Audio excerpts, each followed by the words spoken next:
It's the first Texas wind farm east of Abilene, 118 turbines, each taller than the Statue of Liberty. The 10,000-acre wind farm sits on 235,000 acres owned by the Kenedy Foundation just south of Kingsville. It's like, the first oil well that was developed here and how much that has helped in providing energy. This country became great because of its energy availability. We're playing a very important part for the development of Texas. The Gulf Wind Project, developed by Babcock and Brown, is not alone in the renewable renaissance. Just next door on the other half of the ranch, operated by the Kenedy Charitable Trust, is the Penasco Wind Power Project, made up of 84 turbines, all run by Iberdrola Renewables.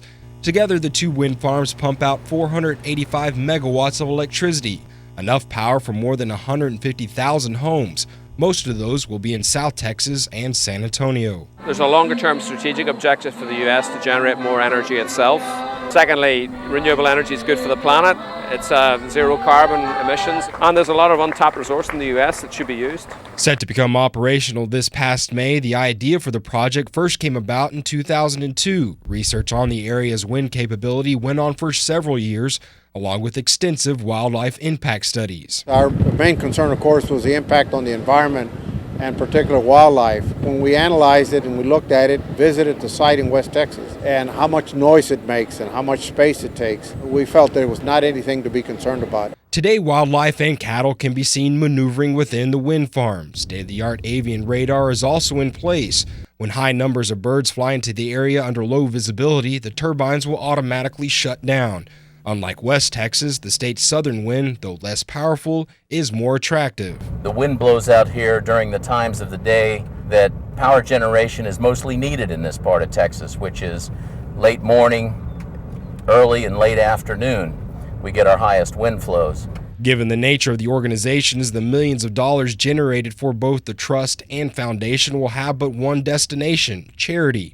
Since its inception in 1960, the Kenedy Foundation has handed out more than $240 million. The new wind farms will serve as another catalyst for support. This is the kind of stuff that we need down here if we're going to take South Texas from being the least educated, the least economically developed of all the regions in the United States. It's going to help us move out of that. But while the growing industry claims much promise of prosperity to the region, whispers of concern are circling as to what long-term consequences may blow in with it.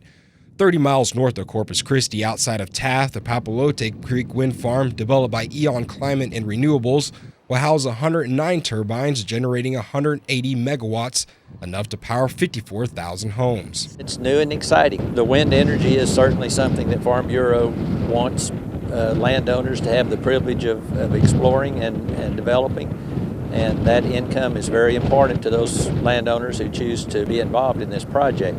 Much like the wind farms on the Kenedy Ranch, most of that power will head north to San Antonio.